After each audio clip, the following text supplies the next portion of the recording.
Dito isso, irmãos, eu queria convidar você a abrir sua Bíblia lá no livro de Provérbios, capítulo 18, verso 21.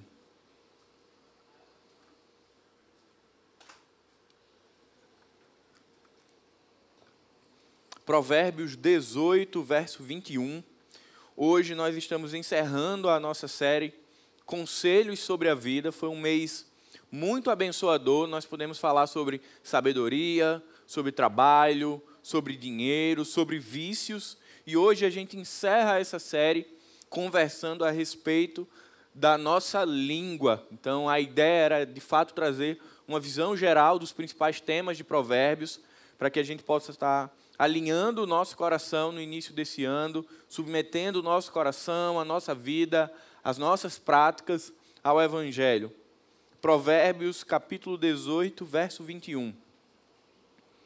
O texto diz: a morte e a vida estão no poder da língua. Quem bem a utiliza, come do seu fruto. Pai querido, nós queremos te louvar, Senhor, por esse momento de culto, pelo privilégio que nós temos, Senhor, de termos liberdade para te cultuar, liberdade para expressar a nossa fé, liberdade para estarmos juntos, louvando e engrandecendo o teu nome, Pai. Nós suplicamos que o teu Espírito, ele ilumine as nossas mentes, que ele nos capacite para entendermos aquilo que já foi revelado na tua palavra, Pai. Nós pedimos que a tua palavra, aquilo que vai ser falado nessa manhã, seja exclusivamente aquilo que a tua palavra essencialmente quer dizer. Que não haja espaço para que o homem fale, mas que a tua palavra ela encontre espaço e um terreno fértil, um solo fértil em nossos corações. Em nome de Jesus, amém. A gente começa hoje reafirmando um compromisso que nós temos feito em todas as mensagens. Ler e estudar Provérbios é extremamente desafiador pelas particularidades que esse livro possui. Principalmente porque Provérbios não são promessas, Provérbios não são garantias. Provérbios, na verdade, são princípios de vida, verdades gerais e universais, e como eu prefiro tratar Provérbios, eles são probabilidades. Esses conselhos que Salomão e outros autores trazem no livro de Provérbios são conselhos que, quando aplicados, há maior probabilidade de que isso aconteça, mas ele não nos garante nada. Então isso é importante para que a gente comece, na verdade encerre essa série, trazendo isso aos nossos corações, para que a gente não olhe para Provérbios e olhe para a nossa vida e diga assim, poxa, o texto diz isso, mas não aconteceu. Será que a Bíblia não está cumprindo o que ela promete? Ela está, só que Provérbios não é um livro de promessas. Não são dogmas inflexíveis, nem verdades inflexíveis. São probabilidades. Quando a gente estuda Provérbios, a gente precisa ter isso em mente, precisa ter um cuidado hermenêutico muito forte. Então, se você está lendo Provérbios, se você está estudando Provérbios, se você tiver com dúvida, procura alguém que possa te ajudar, porque é um livro com muitas metáforas, com muitas figuras de linguagem, hipérboles, poesia hebraica, dá muito trabalho, então, para que você não o interprete errado, é importante que a gente tenha muita disciplina ao estudar Provérbios e, de fato, tirar dele, extrair dele lições muito preciosas para a nossa vida. E aí, hoje, a gente encerra essa série conversando sobre a língua. E eu sofri. Essa mensagem era para ter sido semana passada, mas Niela estava com Covid, e eu disse, que bom que eu tive mais uma semana para pensar primeiro na minha língua, para depois conversar com a igreja sobre a nossa língua. O próprio apóstolo Paulo, ele fala disso no Novo Testamento, a respeito do poder da língua e do efeito prático que ela causa na vida do ser humano, das pessoas que estão ao entorno dele, e principalmente na vida de uma igreja. O nosso desafio hoje é olharmos para esse texto, que é um texto muito curto, mas muito forte, que diz que através da língua pode-se gerar vida ou morte. E que através da língua nós comemos do seu fruto. Então nós vamos fazer algumas reflexões, principalmente olhando para como tem sido a nossa língua. Que tipo de frutos a nossa língua tem produzido e se de fato a nossa língua ela tem estado sujeita ao Evangelho e tem sido usada para gerar vida, para abençoar pessoas, para encorajar pessoas, ou se a nossa língua tem sido usada para gerar morte, gerar desesperança nas pessoas, gerar traumas, gerar feridas. E no fim nós vamos resgatar a ideia de que nós precisamos submeter a nossa língua ao Evangelho, submeter a nossa língua a Jesus Cristo. E aí Tassinha na última música, ela falou, olha, quando eu descobri o tema da mensagem, Deus já começou a falar muito ao coração dela. Porque a gente entende que o domínio sobre a língua, sobre esse órgão tão pequeno, mas tão poderoso, ele não é feito pela nossa própria vontade. Principalmente, irmãos, porque lá em Mateus ele vai falar que a boca fala, e aí então você vai ver que na Bíblia o termo palavras, língua, boca, eles se referem essencialmente à mesma ideia, mas Mateus vai dizer que a boca fala do que o coração está cheio.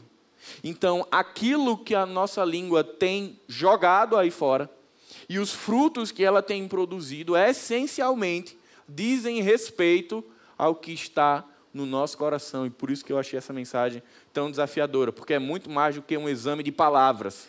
É muito mais do que parar para ver as frases que foram ditas nas últimas semanas ou nos últimos anos. É bem mais profundo, é parar para olhar o que é que verdadeiramente tem dentro do nosso coração. E aí, quando a gente enxerga o que tem no coração, a gente descobre por que essa língua, por que essa boca, ou por que essas palavras estão saindo de nós. Para Salomão era extremamente importante. O livro de Provérbios, ele faz menção à língua, às palavras, boca, mais de 100 vezes. O homem mais sábio da terra, o rei Salomão, se preocupava de forma exaustiva com o uso da língua. Então, se para Salomão isso era muito importante, eu tenho a certeza que para nós também é um tema muito importante, muito relevante. O uso da língua era um tema que preocupava Salomão e, portanto, deve nos preocupar. Precisamos sair hoje daqui entendendo que a nossa língua, ela precisa ser disciplinada, ela precisa ser treinada e, principalmente, ela precisa ser submetida ao Evangelho. Mas eu queria que você fizesse um exercício hoje. Eu vou dizer algumas frases e você vai pensar se você já ouviu ou se você já falou essas frases. E aí, se você já falou, já é o primeiro botãozinho, é aquele primeiro alerta que vai surgir. Você já ouviu a frase, não leva o desaforo para casa? Bateu, levou. Disse o que quis, ouve o que não quer. Quem diz o que quer, ouve o que não quer. Fala a verdade, doa a quem doer. Isso parece muito legal, parece pessoas assim muito autênticas, muito verdadeiras, muito transparentes e também pouco preocupadas com o que a sua língua vai fazer com os outros. O fato de nós sermos pessoas transparentes, verdadeiras, francas, não deve implicar em não pensarmos sobre o que falamos. E hoje, o instrumento de maior poder na sociedade é a língua. É o que se fala. Guerras foram travadas, grandes massacres foram estabelecidos porque pessoas de línguas ardilosas convenceram outras pessoas a comprarem ideias e cometerem verdadeiras atrocidades no mundo. Assim como outras pessoas de línguas piedosas moveram nações a lutar contra questões muito profundas, como Martin Luther King nos Estados Unidos, como Nelson Mandela na África do Sul, e como tantas outras pessoas, tantos outros personagens que têm usado o poder da língua de maneira piedosa para abençoar as pessoas por onde passam. Frases como essa, meus irmãos, dizem muito sobre o quão preocupado nós estamos com as pessoas e dizem muito sobre o que nós temos colhido de volta. Além de pastor, eu também trabalho enquanto psicólogo. E o elemento de trabalho do psicólogo são feridas. Quando não existe nenhuma psicopatologia, são feridas, são traumas. E, infelizmente, a esmagadora demanda que chega num consultório clínico são pessoas feridas.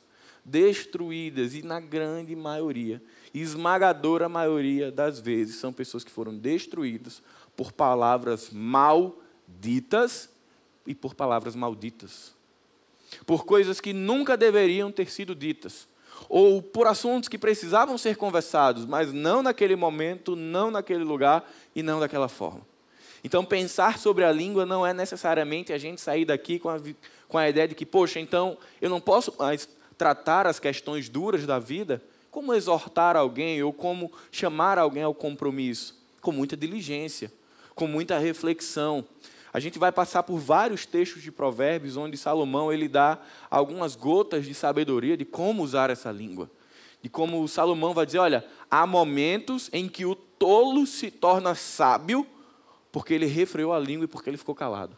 Ou seja, era tolo, mas pelo fato dele não ter falado naquele momento, ele se tornou sábio, porque ali não era o momento. Então a gente vai ver essas gotas de sabedoria que vão ser tratadas por Salomão. Mas eu queria continuar estimulando você a pensar sobre o uso da sua língua. E eu sobre o uso da minha língua. Quando nós olhamos para as nossas vidas, será que nós podemos afirmar que nossa língua, que nossas palavras têm gerado vida e paz? A forma como eu e você temos vivido tem levado à produção de vida e paz. Pessoas têm visto a Cristo por meio do nosso falar. Nossas palavras têm refletido a glória, a graça, a misericórdia e o amor de Cristo. Nossas palavras têm auxiliado, encorajado, impulsionado pessoas ou têm prejudicado, ferido ou machucado pessoas. Tenta fazer esse exercício de trás para frente. Os frutos daquilo que nós temos falado, quais têm sido? Esse fruto, ele é externo, ele está no nosso trabalho, é um fruto que está na nossa faculdade, é um fruto que está na nossa família, mas é um fruto também que está dentro da nossa casa. Como é que está o ambiente, o termômetro do relacionamento nas nossas casas? Você que é pai, você que é mãe, como que os seus filhos reagem quando você diz, preciso conversar com você? Como é que sua esposa reage quando você diz que precisa ter uma conversa com ela? Como é que seu esposo reage quando você diz que quer ter uma conversa com ele? Infelizmente, muitas pessoas quando falam assim, precisamos conversar, eu já escutei. Eu prefiro uma surra, eu prefiro apanhar do que conversar com alguém. Porque algumas pessoas usam de uma maneira tão inapropriada a língua, que machucam mais, do que quando tem uma discórdia física. Infelizmente, isso é uma realidade. Eu queria que você abrisse Mateus 12, 34.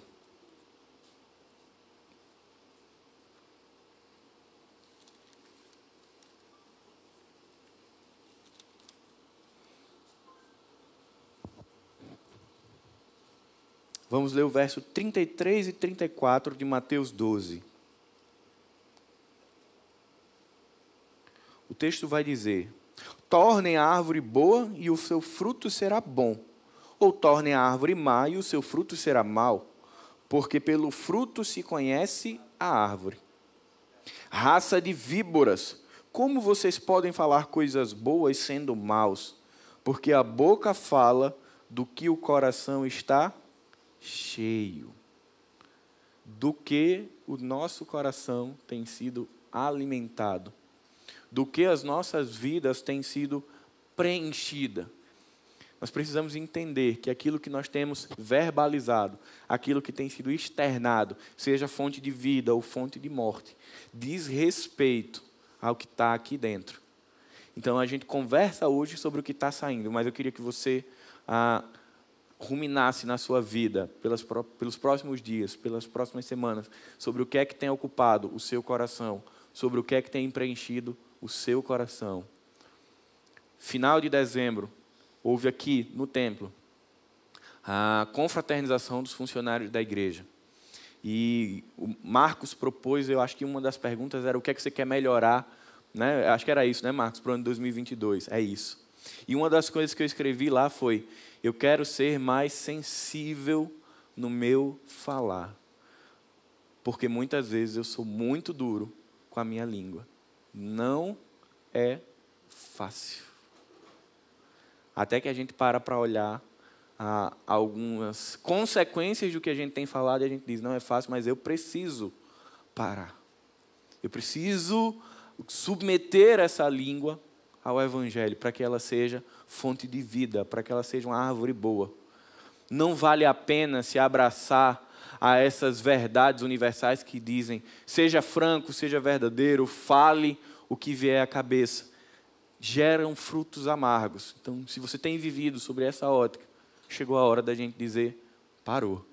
Chegou a hora da gente dizer, a minha vida e a minha língua, elas servem a Jesus. E elas são instrumento de bênção. Na minha casa, na minha família, com a minha esposa, com o meu esposo, com os meus filhos, com os meus pais, e por onde quer que eu andar, que a minha língua, ela possa demonstrar, evidenciar Jesus. Porque tem muita gente, meus irmãos, que antes dela chegar, a língua chega primeiro. Tem muita gente que você fica sabendo uma semana antes que ela vai aparecer em um local, é porque a língua dela já chegou primeiro do que ela. A gente chama isso de reputação. Fulano vai vir aqui, pronto, se prepara, porque vai reclamar de tudo, porque não está satisfeito com nada, porque nunca sai uma palavra de encorajamento, nunca sai uma palavra de esperança. Eu não quero isso para a minha vida. Eu quero que a minha língua, e eu desejo que a sua língua, seja instrumento de bênção por onde quer que você passar. João Calvino, ele dizia, a língua ela existe para revelar os nossos corações. Porque por mais que a gente tente, em alguns momentos, dar uma maquiada na língua, a vida não permite que a gente esconda ou que a gente maqueie ela por muito tempo. Dia após dia, ela revela o que de fato tem no nosso coração. Mas a ideia principal de Salomão era ensinar uma verdade geral. Era ensinar que nossa língua e nossas palavras devem ser fonte de vida, trazendo luz na escuridão para aqueles que nos rodeiam. Provérbios 6, 16 a 19. Queria que você também abrisse sua Bíblia lá em Provérbios 6, dos versos 16 a 19. Salomão está fazendo algumas advertências sobre a maldade do ser humano.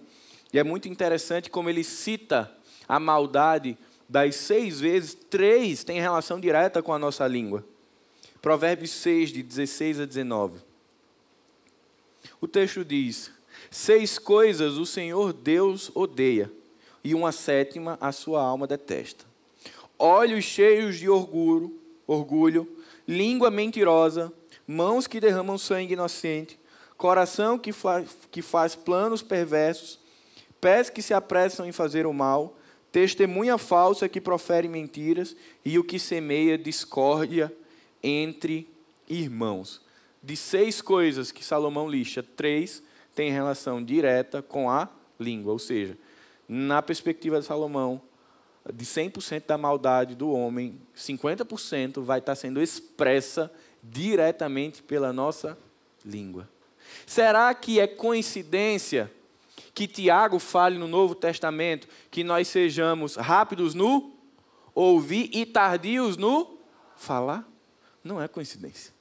Esse ensino ele estava enraizado. Porque muitas vezes nós perdemos corações ou de outras pessoas ou nós pelo que nós falamos. Por isso que Tiago, lá no Novo Testamento, ele diz, olha, ouve muito, fala pouco. Provérbios 17 vai falar que o tolo se torna sensato quando ele se cala. Então, tem situações que o melhor a se fazer, se a gente não tem uma palavra de vida, se a gente não tem uma palavra de bênção, é fazer o quê? Calado. Você abençoa em ficar ali em silêncio.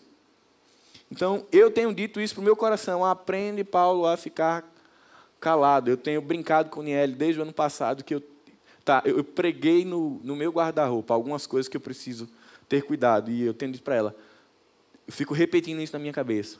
Fazer mais, falar menos. Fazer mais, falar menos. Ela brinca e ela diz assim, olha, o pior castigo quando a gente tiver um filho vai ser se você disser assim, filho, venha conversar, porque você vai tratar um assunto, você passa 2 horas. Outra forma seria mais simples. E eu tenho falado isso para o meu coração, faça mais, fale menos, faça mais, fale menos. Porque por muito tempo eu falava mais e fazia menos. Mas eu tenho entendido que chegou a hora de parar e inverter esse jogo. E eu queria levar vocês hoje a 2 grandes lições que Deus falou no meu coração durante essa mensagem. São duas lições simples, mas muito profundas para as nossas vidas. A primeira lição é que as palavras penetram o nosso coração.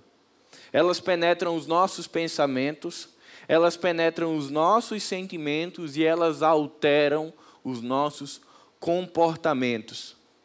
As coisas mais importantes da sua vida, elas saíram da sua boca. Se você já casou, uma das frases mais importantes que você já disse foi: sim, eu quero casar. Foi o dia que você pediu em casamento. Se você já perdoou alguém, uma das melhores frases que você já disse foi olhar para alguém e dizer: eu te perdoo. E lançar fora o fardo do rancor.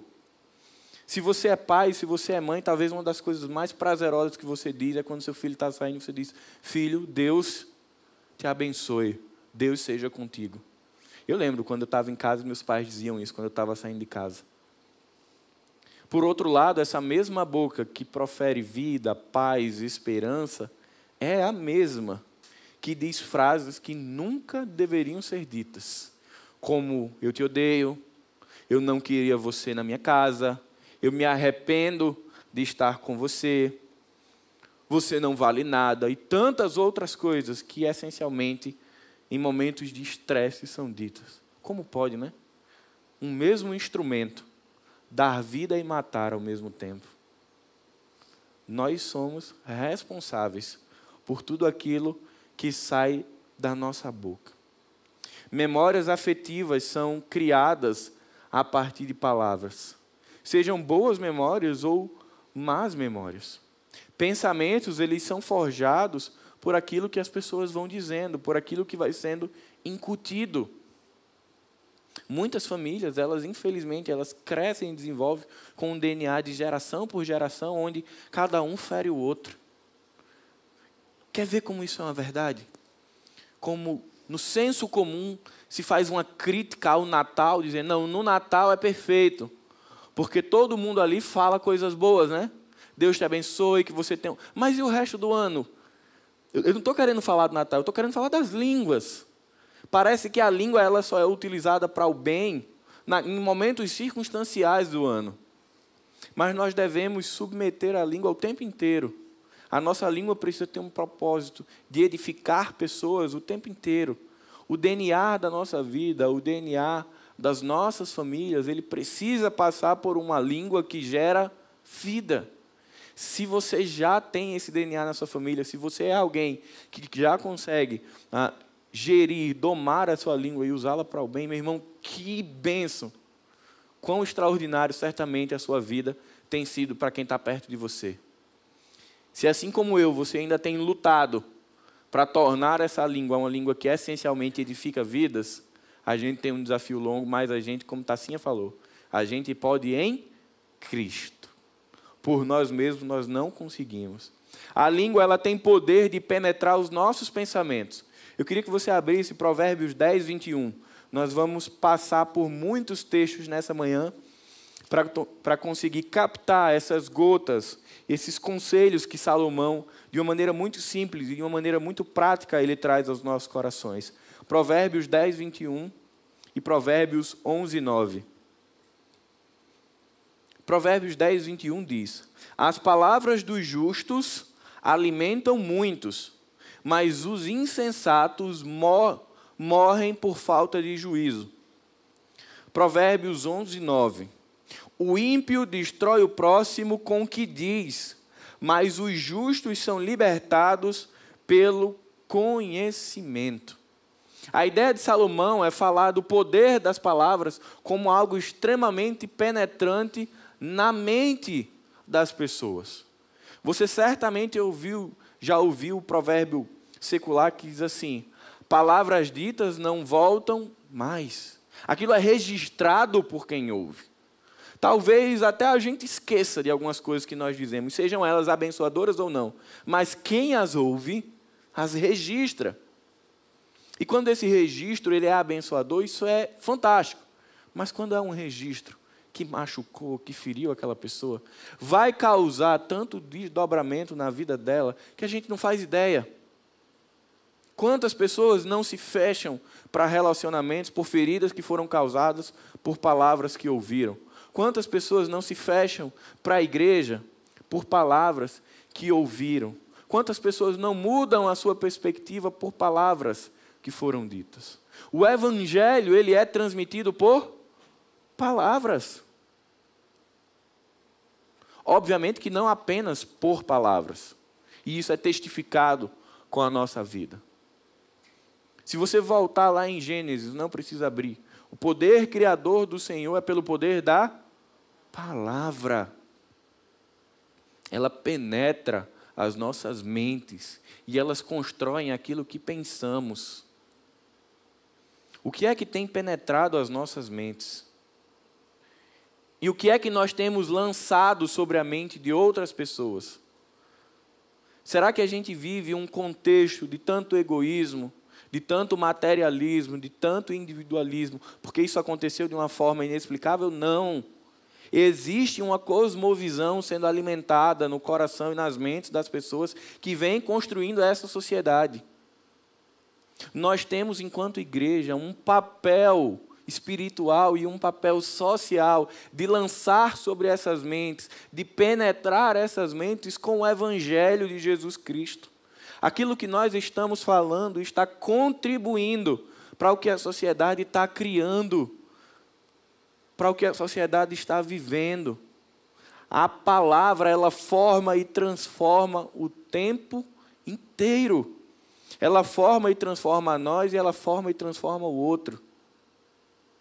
Será que aquilo que nós temos falado, a nossa língua, tem penetrado o pensamento das pessoas para torná-las semelhantes a Jesus? Esse precisa ser um propósito da nossa língua, de penetrar as mentes para gerar vida. Talvez uma das pessoas de maior penetração em mentes chama-se Adolf Hitler. Penetrou mentes de pessoas para causar uma das maiores tragédias da história humana. Hitler usou palavras. Ele convenceu, ele conseguiu plantar sementes nos pensamentos das pessoas. E esse pensamento, ele revela agora a segunda esfera de penetração da língua, os sentimentos. A partir do que Hitler penetrou na mente daquelas pessoas, falando sobre uma sociedade alemã higienista, pura, fez com que aquelas mentes gerassem sentimentos de aversão e de contrariedade sobre os judeus. Aquelas pessoas não acordaram odiando os judeus. Elas não foram dormir amando e de repente disseram, nós queremos agora exterminar essas pessoas. Elas foram inculcadas com palavras. E isso transformou o coração delas. Mas aí você pega um exemplo contrário.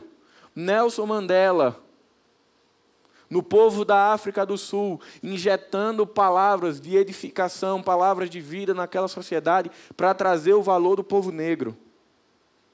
E ele é responsável por uma das maiores revoluções políticas na África do Sul, porque aquilo que ele plantou essencialmente, primeiro, na mente, repercutiu no quê? No sentimento do povo. Martin Luther King nos Estados Unidos, a mesma coisa de Nelson Mandela. Perceba, são plantações. É a lei da semeadura. Isso vai sendo plantado na mente e vai repercutindo depois no coração, no que se sente. E aí eu queria que você abrisse Provérbios 12, 18.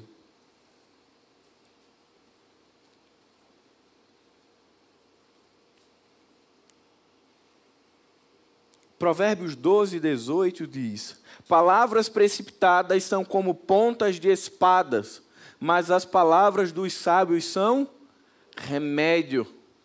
Tiago, seja rápido no ouvir, tardio no falar. Palavras precipitadas, palavras que são respostas automáticas, ferem pessoas. São como pontas de espada. Palavras refreadas, frases reformuladas, palavras que foram refletidas, elas geram cura na vida de outra pessoa. Queria que você avançasse para Provérbios 12, 25. Provérbios 12, 25 diz: a ansiedade no coração pode abater alguém, mas uma boa palavra traz alegria. Você já sentiu, talvez você tenha sentido, então eu estou sozinho no barco. Você recebe uma palavra que dá aquela cutucada e você fica ansioso querendo devolver a palavra, chega a dar uma inquietação. Salomão está dizendo assim, olha, tem pressa não em responder. Aliás, nem tudo precisa de resposta. Segura essa língua, controla ela um pouquinho, pensa, ora. Faz uma pergunta simples, que eu tenho aprendido a fazer essa pergunta. Isso que eu preciso falar, vai abençoar? Vai, siga em frente. Não sei, não fala. Não, isso não vai abençoar, menos ainda, agora que você não deve falar mesmo. Na dúvida, nem fala. Nosso coração é muito ansioso para dar respostas a tudo. Nós não precisamos dar respostas a tudo. O uso da nossa boca, o uso da língua, ele precisa ser feito sempre após uma investigação do nosso coração. Antes de falar, é natural, não dá para fazer isso o tempo inteiro, mas naqueles momentos mais difíceis, onde você está em aperto, ou num momento de uma possível contenda, segura um pouquinho. Avalia primeiro o teu coração. O que é que meu coração está querendo com essa resposta? Ele está querendo mostrar que eu não sou aquilo, está querendo mostrar que eu sou mais do que aquilo, está querendo mostrar que ela também é errado, está querendo alimentar uma discussão. Se for, segura. Nossa língua ela precisa ser domesticada. Mas para isso a gente tem que pensar e avaliar primeiro o nosso coração, porque depois que falou, já foi, já feriu. Depois da espada, do golpe de espada, a ferida já ficou aberta. Quantas vezes eu, Paulo, já não tive que ter longas conversas para tentar reverter pequenas frases que eu disse e não deveria ter dito. E aí são dias, são semanas, são meses para tentar remediar uma coisa, que se eu tivesse conseguido segurar a onda e não falar, eu não precisava estar naquilo. Talvez você já tenha vivido isso também. A língua, pá, e aí você leva semanas tratando aquilo ali para cicatrizar. Quando, na verdade, se a nossa língua ela tivesse submetida à palavra, a ferida nunca teria existido. Não precisaria estar sendo curada. É um desafio, meus irmãos, enorme. O que traz paz ao meu coração é assim eu disse aqui, é o que eu tenho pensado nos últimos 15 dias. Que bom que eu tenho a Cristo para me auxiliar nessa caminhada, porque sozinho eu não daria conta. Provérbios 15, 28, eu queria que você avançasse um pouquinho no texto. Olha o que Salomão vai dizer. Provérbios 15, 28. O coração do justo medita o que há de responder, mas a boca dos ímpios derrama maldades. A boca do justo faz o quê? Reflete, medita, pensa, repensa, pensa de novo antes de falar. A boca do justo ela fere bem menos, porque as suas palavras, a sua língua gera vida e paz. E essa língua que penetra o pensamento, penetra o coração, o sentimento, ela penetra agora os comportamentos. Queria que você avançasse para Provérbios 16, 28.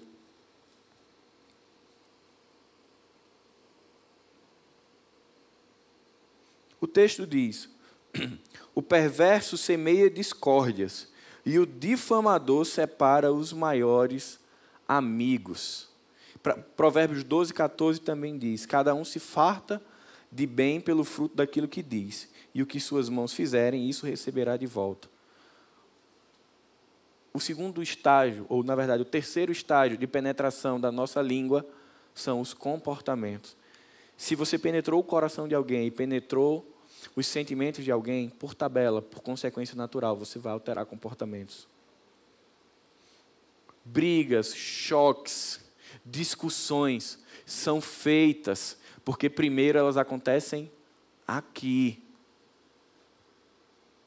Aquela discussão que às vezes acontece na família, que acontece no trânsito, que acontece no trabalho, ela primeiro aconteceu aqui. A ação, o comportamento é só o fruto final. E muitas vezes a gente fica assim, eu não posso mais ter esse comportamento. Mas a gente se preocupa com a folhagem e não trata a raiz.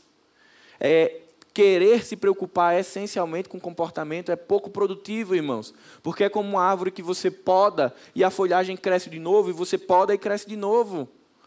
Porque o problema não foi tratado. Então, os nossos maus comportamentos dizem respeito ao que tem no nosso coração. Então, domar a nossa língua e mudar os nossos hábitos, os nossos comportamentos, tem a ver com a avaliação do nosso coração. Às vezes a gente anda só fazendo a poda e aquele problema continua existindo porque a gente não está tratando a raiz. E a gente precisa sentar, precisa parar as nossas vidas para investir tempo para tratar a nossa língua. Porque muitas vezes ela é a raiz de muitos males. Eu me entristeço quando eu estou conhecendo ou conversando com alguém e que vai falar algo a respeito dos cristãos, a respeito de nós evangélicos, e diz assim, não, porque fulano quando vai falar só fala isso, isso e isso. Só ele presta, só eu não presto. É natural que a gente vai falar sobre a realidade da salvação, da condenação. Como a gente tem feito isso? Será que hoje nós podemos assumir um compromisso de avaliar nossos comportamentos à luz do que tem dentro do nosso coração?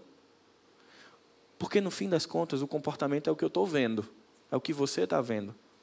Mas só eu e Deus sabem o que está no meu coração, e só você e Deus sabem o que está no seu coração. Talvez esse seja o momento da gente parar e dizer, Deus, preciso abrir a caixinha. Eu preciso trazer à luz o que está escondido no meu coração. Às vezes, irmão, é uma ferida que você tem lá do passado. E que talvez você precise de ajuda para tratar aquilo. Uma ajuda profissional, uma ajuda pastoral, uma ajuda de um irmão, mas precisa de uma ajuda para que você possa vencer isso. Certamente que o melhor exercício para domar a língua é alimentá-la corretamente. E aí entenda, alimentar a língua é alimentar o coração. Como tem sido a nossa alimentação? Antes do culto, escutei Débora falando ali, né? Ela nem sabe o que eu escutei ela falando. Mas ela estava falando que na pandemia ela tem mudado os hábitos alimentares, não foi, Débora? Que bom. Mudar hábitos alimentares traz consequências práticas na qualidade de vida dela. Como está a qualidade de vida a partir do nosso alimento espiritual? Nós temos sido alimentados pela palavra, pelo discipulado, pelo louvor, pela meditação, pela contemplação. As disciplinas espirituais fazem parte da nossa vida. Meu irmão, o evangelho não é mágica. Por mais que a gente queira e a gente tenha a predisposição de espiritualizar muita coisa na nossa vida, grande parte da vida do cristão é disciplina. Disciplina com Deus. Não dá para passar a semana offline no evangelho e apertar o botão na sexta, de sexta-noite a domingo, e achar que frutos do Espírito vão acontecer. Isso precisa ser cultivado todos os dias. Não adianta a gente sair daqui com a perspectiva de que eu vou mudar, eu vou assumir um compromisso, minha língua agora vai ser usada para abençoar, para gerar vida, para levar esperança, se o meu coração não estiver sendo constantemente alimentado por isso. Muitas vezes a gente está ali sendo alimentado só pela produção que leva ao contrário, por discursos de ódio. Como que a nossa língua não vai repetir esse modelo? Às vezes a gente precisa mexer na rotina mesmo. Cara, essa pessoa aqui eu não vou ouvir mais. Eu vou botar tempo no meu Instagram, eu vou botar tempo nisso, porque se a gente não tomar ações práticas, a gente não vai crescer no domínio da língua, porque falar sobre língua é falar sobre algo muito prático. Não é um conceito. A Bíblia não trata a língua como um conceito teológico que precisa ser aprendido. A Bíblia trata a língua, na narrativa da redenção, como uma prática que precisa ser ajustada. Então, se a gente não mexer na nossa vida prática, nada vai mudar. Não vai ser a mensagem de hoje, enquanto informação que vai gerar transformação. Vai ser pegar essa mensagem e transformá-la, traduzi-la em uma aplicação prática. Aí sim a gente olha para o futuro e diz, caramba, eu posso melhorar. Minha língua agora está sujeita a Cristo. Bênção. Segunda lição, as palavras produzem frutos. O pensamento, ele antecede as ações como os relâmpagos antecedem os trovões. Madre Teresa de Calcutá, ela falava: palavras que não transmitem a luz de Cristo aumentam a escuridão. Olha como é forte a afirmação de Madre Teresa.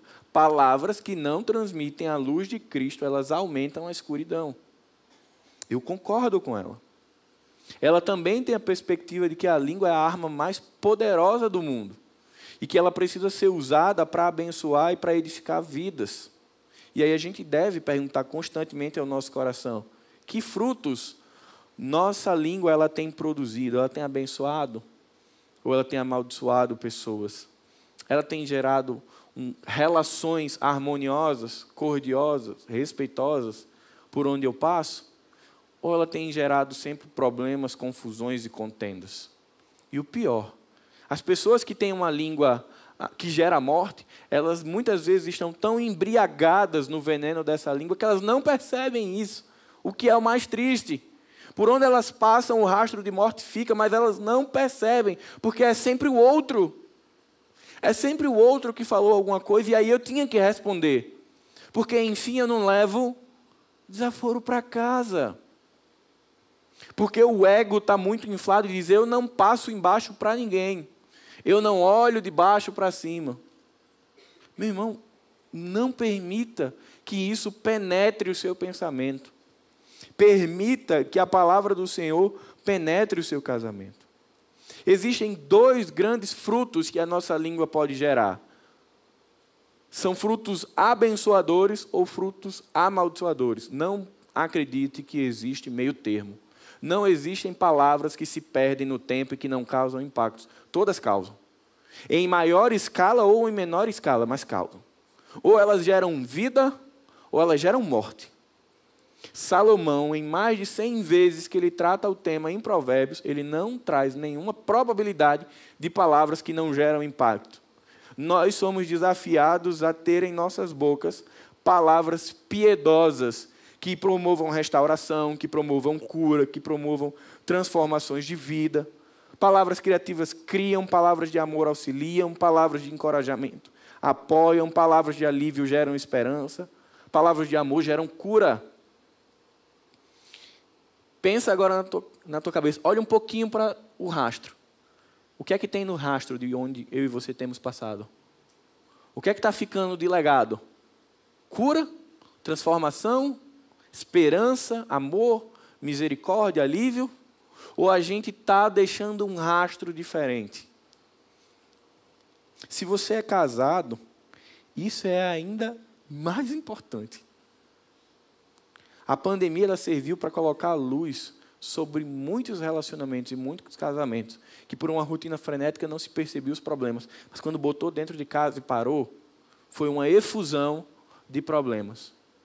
E aí é a parte que o ministério pastoral, às vezes, sofre muito, porque a gente fica sabendo. E, na maioria das vezes, são disputas de palavras. É um marido que não consegue olhar para a esposa e dizer que a ama. Apesar de. É uma esposa que não consegue olhar para o marido e dizer, eu amo. Apesar de. São sempre palavras de cobrança, de cobrança, de cobrança, de cobrança. Você não faz isso, você deixa de fazer aquilo, você faz aquilo errado. E isso vai alicerçando essa relação. E aí hoje, pelo poder das palavras malditas, o número de divórcios nos casamentos cristãos se equiparou ao número de divórcios nos casamentos que não têm Cristo como alicerce. Isso é incompreensível. Mas isso acontece porque muitas vezes no casamento a gente não está preocupado em lançar palavras de bênção. A gente vai para a inauguração de um empreendimento. O que é que tem lá quando é um empreendimento de cristão?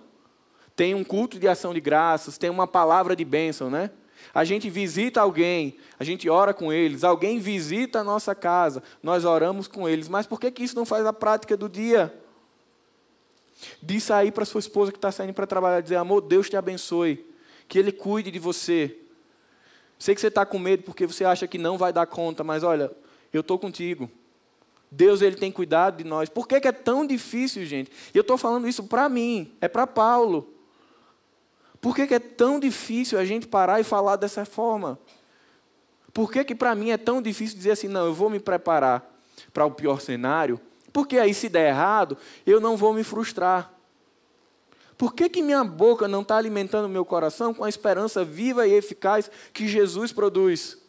Por que eu não estou passando pelos meus irmãos e os impulsionando a uma vida de fé, uma vida de amor, uma vida de esperança, uma vida de dependência de Deus? Porque é para isso que a boca, que a língua e que as palavras do cristão devem ser ditas. Como a gente viveria um cenário completamente diferente se assim nós fizéssemos constantemente com as nossas palavras. Esse é o meu desafio, pessoal. Esse é o meu compromisso. Parar de falar muitas vezes, não, mas assim, pode ser que não dá certo. A pessoa já sabe. Mas de olhar e dizer, olha, eu estou com você. Você não está sozinho. Eu estou caminhando com você. E de me permitir também ouvir essas coisas. Esse é o fruto que deve ser o nosso alvo. É para isso que a gente tem que abrir as nossas bocas. E o último fruto é o fruto que a gente deve evitar, que é o fruto que gera morte, é o fruto que gera maldição. Queridos, enquanto a gente estiver no transitório, e aí vem a grande luta da língua. Nós hoje, embora salvos, embora não sejamos mais escravos do pecado, nós ainda vivemos uma luta diária contra o pecado.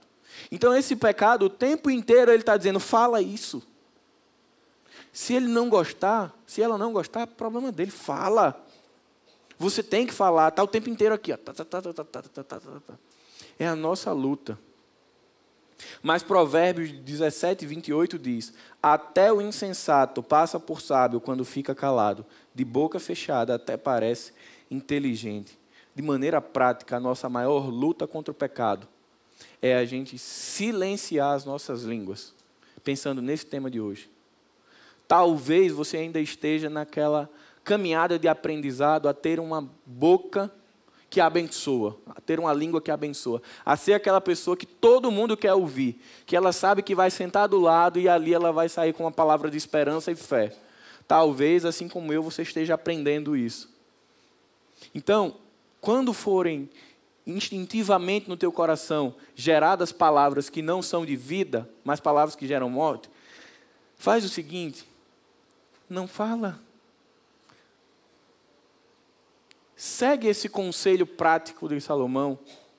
Até o insensato passa a ser sábio quando fica de boca calada. Eu tenho estado muito preocupado com o mês de outubro de 2022. Outubro, setembro. A partir de agosto. A gente está chegando um ano de campanha política. E eu queria muito passar por esse ano vendo uma igreja que não vai se degladiar e não vai se matar por ideologia política com palavras.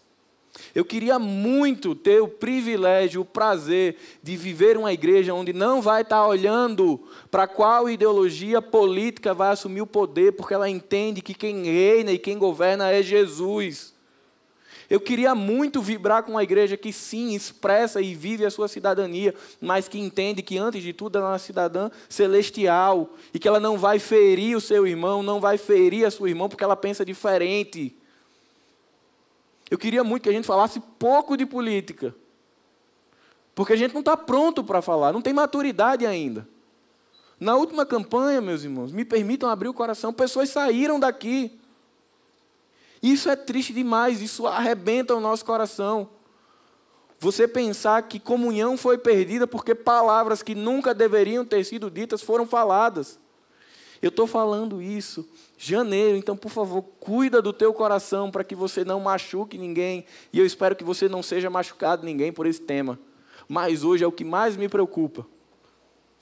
É porque, infelizmente, essa polarização que está aí fora é pauta nas igrejas. Cuida bem da sua língua. Que ela seja usada para gerar vida. Tem assuntos, tem palavras que não precisam ser ditas. Na dúvida, não fala. Antes de falar, sonda o teu coração. Eu tenho certeza que existe maior probabilidade, porque é um provérbio, que se a gente assim o fizer, a gente terá um ano de vida e paz. A gente terá um ano onde a gente pode se relacionar, apesar das nossas diferenças, mas viver um ambiente onde Cristo reina, e não a nossa língua. A língua, ela serve a nós. Nós servimos a Deus, ou seja, ela precisa estar alinhada com os propósitos de Deus. A gente não pode ser feito refém dela. A minha oração pela minha vida e a minha oração pela sua vida é que a minha língua e a sua língua seja serva de Cristo. Amém? Queria convidar você a curvar sua cabeça. Paizinho querido, nós queremos te agradecer, Senhor, por esses temas que foram tão ricos durante essa série de mensagens, Senhor. Sabemos o tamanho do desafio que foi lançado em nossos corações. Mas te agradecemos porque a tua palavra colocou luz sobre assuntos que talvez estivessem escondidos em nossos corações. Nós sabemos, Pai, e reconhecemos como é difícil lutar e domesticar a nossa língua, Pai. Mas nós te pedimos que o Senhor, que o teu poder, ele se aperfeiçoe na nossa fraqueza. E nós reconhecemos, Pai, como nós somos fracos. Nós precisamos do Senhor, nós dependemos do Senhor para que a nossa língua seja uma língua que gera vida, que gera paz, que fala da misericórdia, do amor, da justiça, da graça de Deus. Pai, nós não podemos sozinhos, mas nós cremos que em Ti nós podemos. Senhor, eu já te peço pela nossa igreja, preserva o nosso coração. Nos ajuda, Pai, a revisitarmos esse coração e a tirarmos dele tudo aquilo que é impuro, tudo aquilo que desagrada e tudo aquilo que tem alimentado a nossa fala. Põe em nossos corações, Senhor, o Evangelho simples, o Evangelho de amor, o Evangelho de graça e misericórdia, para que a nossa voz alcance pessoas, para transformá-las pelo poder da palavra, não da palavra do homem, mas da palavra de Jesus. Que o amor de Deus o Pai, que a graça de Jesus e que a comunhão do Espírito Santo esteja com cada um de nós, hoje e para sempre. Amém. E vamos cantar mais essa canção. Que ela seja uma oração para você, assim como ela tem sido para mim. O bem que nós queremos fazer muitas vezes não fazemos, e o mal que não queremos fazer, fazemos. Mas no Senhor nós podemos ser libertos. Então que essa seja a nossa oração.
Já foi vendido como escravo e não existe bem nenhum em mim, apenas o pecado.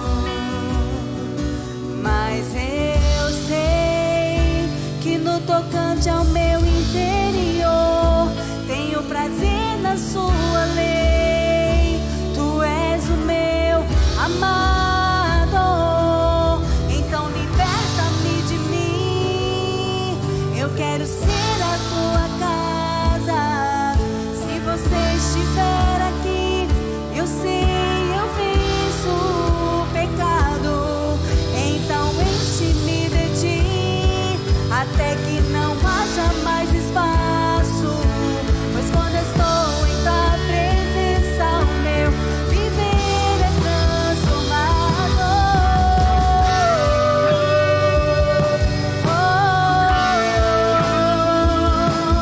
Só em ti, Senhor. Sim, Senhor. Pois o bem que eu quero fazer não faço, e o mal que eu não quero, esse sim acabo cometendo. Mas ainda bem que temos o Senhor, que no tocante ao meu interior tenho prazer na sua lei. Tu és o meu amado, então liberta-me de mim. Eu quero ser a sua casa. Se você estiver aqui, eu sei, eu venço o pecado. Então enche-me de ti, até que não haja mais espaço. Pois quando estou em tua presença, o meu viver é transformado. Só nele nós somos transformados de glória em glória. Renove suas forças, meu irmão. Ele é contigo para vencer tudo isso. Aleluia. Você vai cantar conosco, dizendo que você quer construir a sua vida no Senhor. Só nesse fundamento nós podemos alcançar e vencer as nossas lutas. Vamos cantar? Eu vou construir. Diga isso com fé. Sua vida está firmada no Senhor. Nele nós podemos. Amém? Eu vou confiar somente em ti. Não vou ser abalado. Eu vou construir minha vida em ti. Tu és meu fundamento. Eu vou confiar somente em ti. Não seremos abalados, jamais. Olha o que acontece. E reina o Espírito sobre a carne.